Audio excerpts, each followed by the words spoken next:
This is a download from BFM 89.9, the business station.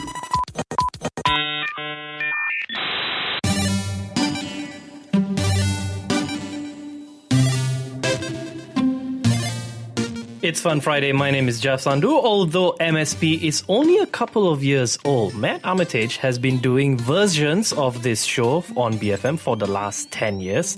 As we get ready to launch a new decade, we're taking some time to look back at some of the changes in science and technology that we've seen over the last decade. Matt? Well, hey, Jeff, normally at the end of the year, I do one of those what we've learned this year type episodes. But we've gotten to the end of a decade and I started looking at how tech has shifted over the last kind of 10 years. And the changes are actually quite astonishing. Looking at how far we've come, it actually really shocked me. So, for example, can you imagine that the iPad was only launched in 2010? I think I've probably had more than 10 iPads in 10 years. Actually, it's interesting because Richard, when I was talking to him on BizBytes show, he was saying that is for him one of the gadgets of the decade. Yeah, exactly. The iPad. Yeah, exactly. But to me, the iPad feels really old. Yeah. And we're already talking about having reached peak tablet. Apple has talked about, the market being saturated. And that's for a device that barely existed, a decade ago. And in 2010, I know that you had only recently kicked your BlackBerry addiction. Yes, yeah. It was, I actually started using an iPhone in 2010, the iPhone 3G. 3G, that's right, yeah.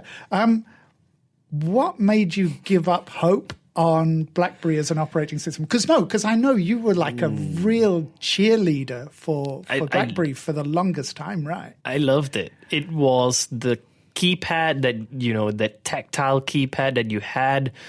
It was such an easy way of doing things. And for me to unlearn myself and move into a fully touchscreen phone, which was an iPhone 3G or 3GS, it was so difficult that the resistance to change. Yeah, but when you look back at it now, how important is email to you on your device now? Is it the most important thing? It's actually my emails are on pull notifications, so I actually have to open the email app and then do a refresh to get my emails because it's not important. And that's exactly. And that was the whole point of your device before. But that's how far the technology has moved just in those kind of 10 years. But again, does that BlackBerry, does it feel like the recent past to you? Oh man, it feels so old. But that's the point. This decade has moved so fast. And I'll be honest, I've been struggling to remember back to 2016. We talked on Geeks last week about the photos of the black hole. I was actually struggling to think 6 months back to those photos of the black hole. Higgs boson? Yeah. Now, what year was that? That was 2012, right? Now, that's one of the elementary particles essential to the standard model of physics. 2012. And we were only able to prove its existence in 2012. But it seems like we've known about it for forever. And we were only able to find that because of the Large Hadron Collider at CERN, which, again, we used to talk about on the show pretty much every week. And we hardly ever mention now. So, it's not just about the science. It's about the way that ideas and experimentation and technology and knowledge have all come together over the kind of last 10 years. That kind of sums up the decade for me in some ways.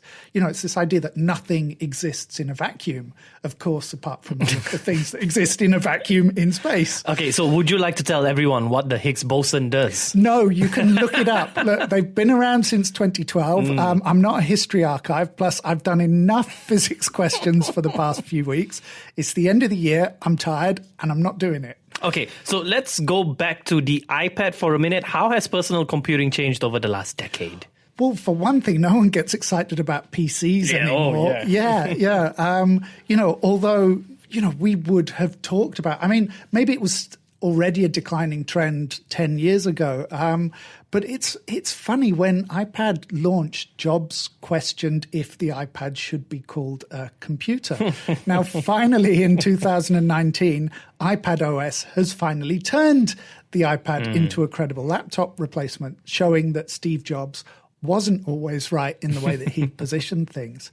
But PCs are part of that very old-fashioned wired world. I mean, I'm looking out at the BFM office now, and I can't see a PC. No, yeah. There's not a single PC on the things. I use a desktop machine at home, but that's specifically because I want a wired-in machine, which is a more stable and safe source of data and operation. But my day-to-day stuff is all on laptops. But we expect everything now to be fully mobile. We expect to be able to access everything on the go. It doesn't matter if it's work, whether it's entertainment or personal. Everything has to be there. And it doesn't matter if it's on your laptop, on your tablet, on your phone. We expect all of those devices to be equally capable of accessing and processing that information. And 4G LTE has a big part in this whole transition, right? Yeah, of course. 10 years ago, we used to say that there's an app for that as though it was a joke. But now there is an app for that. And if there's not an app, there is a website. So, for example, I had to look up some details about my dad's death recently. So when I Googled it, up popped a picture of his headstone on some website. Yeah, exactly. So some directory that lists grave markers and the particulars of births and deaths. Who would do that? Whose job is it to go round and photograph every single headstone in the United Kingdom? We live in this weird world where everything is memorialized online. But, let's go back to what you were saying about LTE. So you mentioned you had the iPhone 3G or 3GS back in 2010, right? Yeah, one of those. Yeah, I had the device. I gave up my BlackBerry Bold 9700, I think. Yeah, exactly. So 3G, which was what you were using then, it was this huge leap forward, right? Oh, yeah. We could post pictures, we could browse the web. It was fairly speedy to load web pages. You could even watch very stuttering YouTube stuff if you put your mind to it. But LTE was this enormous leap. It was home broadband, but in your hand. I think in Malaysia it launched in 2013, but probably most of us were only buying devices that could make the most of it around probably about 2015. But, I think I'm right in saying that where my mum lives in the UK, 4G coverage is still very, very spotty. But it's hard for us to remember browsing before 4G, let alone trying to get online in the early noughties with 2G internet and those horrible WAP websites. I mean, do you remember browsing through a WAP portal? Oh my God, yeah. I was using Nokia phones and going online trying to download polyphonic ringtones and stuff with WAP browsing. Oh my God, yeah. Exactly. That's a word I've never heard in this entire decade. No, exactly.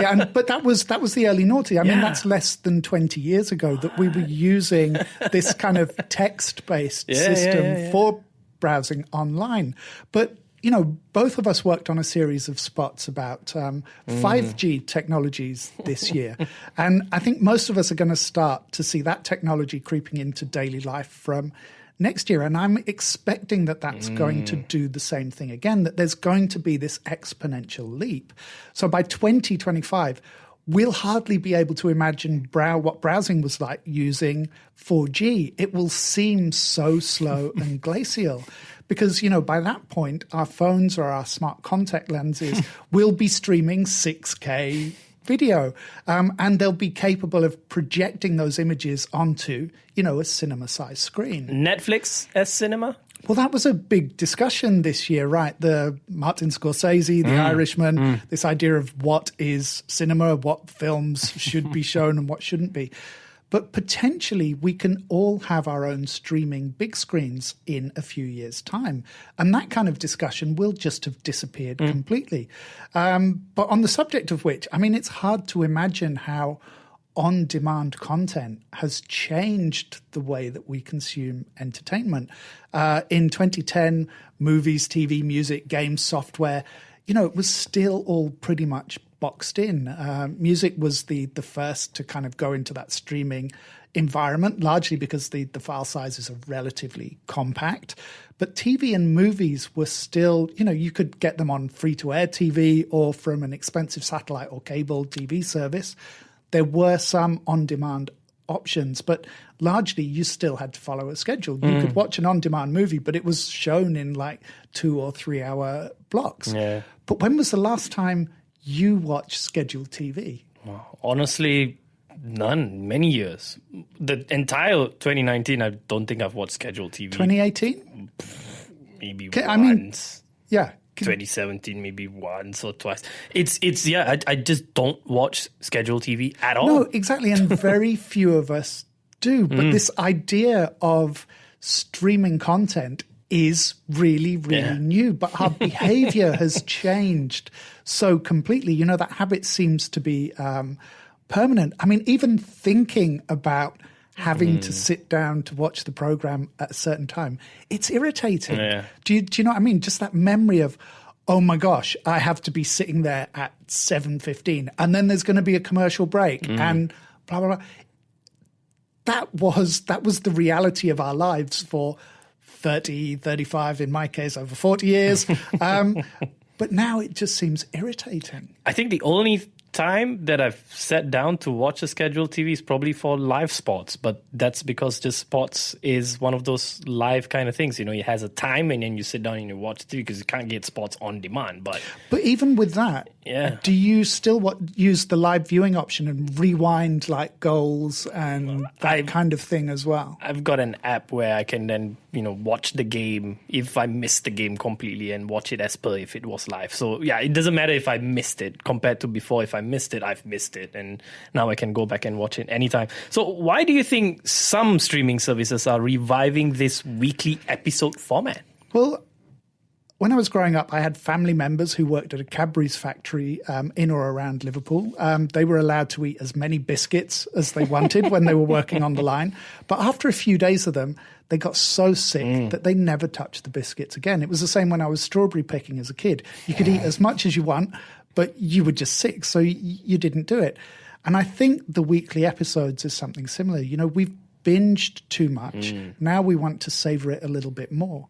But that doesn't mean that we want this timetable. We want the illusion of scarcity. We want the creation of those water cooler, those conversation moments. But we still want to be able to choose how and when we watch or listen to content. Amazing. We've managed to get through a full half of the show without Matt mentioning Facebook, which can only mean more of Facebook or Facebook itself after the break. BFM 89.9.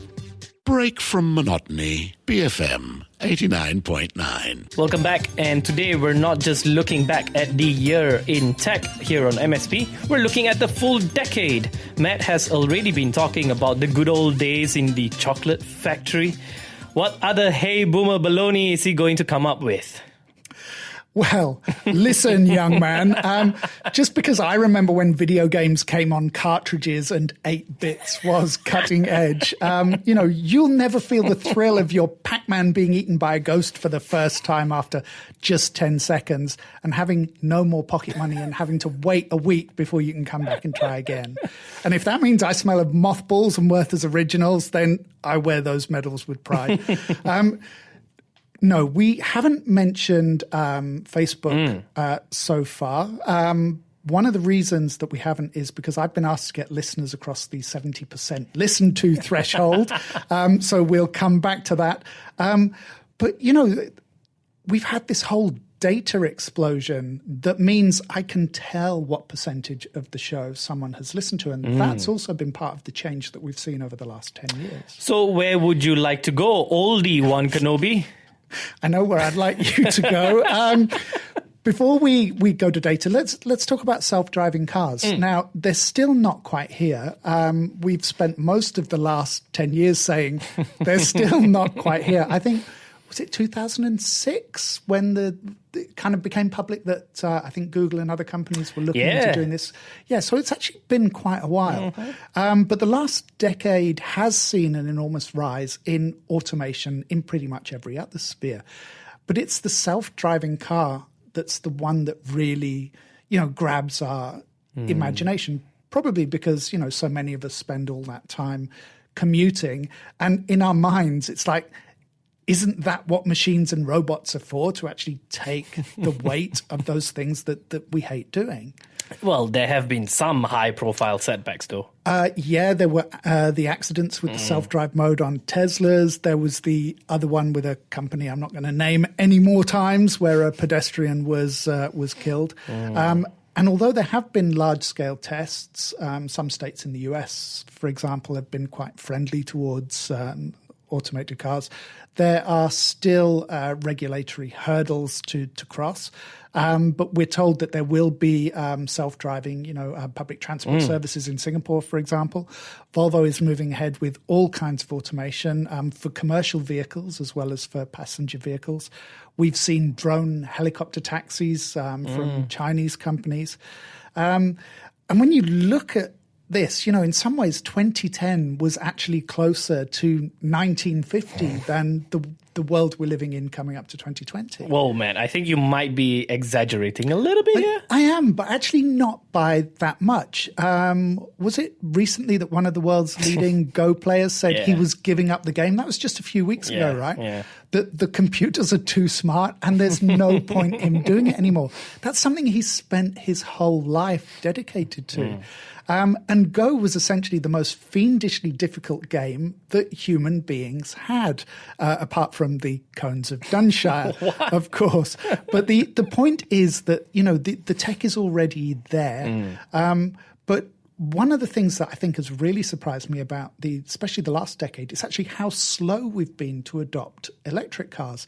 Now, the first Prius came out in 1997. And yeah, exactly. A really long time ago by most consideration. There are people now who are adults who were born into the era of the Prius. So look at how fast other tech has been adopted, but we're still burning carbohydrates in our cars. I know they're not carbohydrates, but How's your hybrid? Yeah, I know. Practice what you preach. But that's the thing, right? There have been incentives to buy electric in a lot of countries, but there's not really been a concerted effort at the infrastructure needed. Charging points are still a novelty in most countries, or much more of a novelty than they are actually a useful network or grid. Now, we've touched on data. Would you say that this has been the smart decade? Well, we couldn't get through this episode without mentioning Juicero. This has been the decade of dumb ideas with a smart suffix.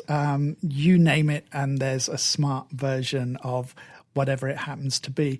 In the old days, we used to call it remote control, but now, of course, it's smart.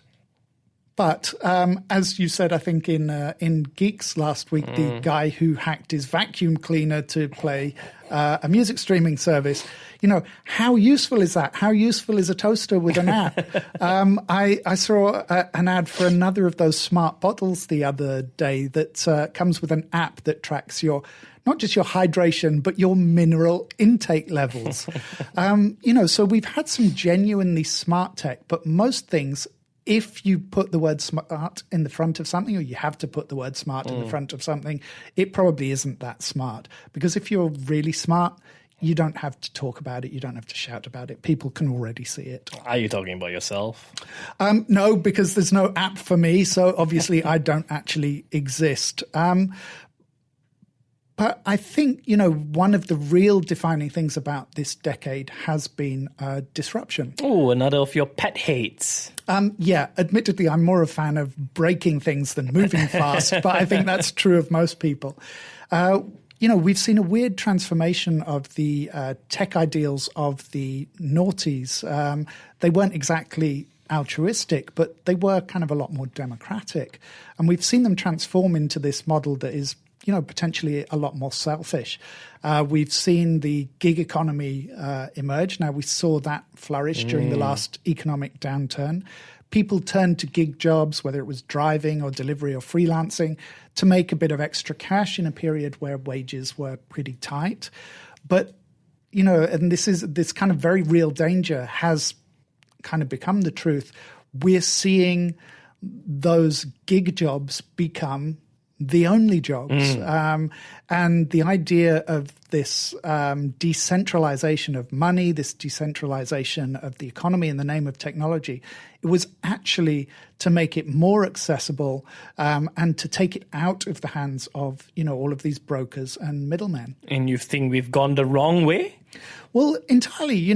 Now your job depends on how many stars you get. You don't get to have a bad day.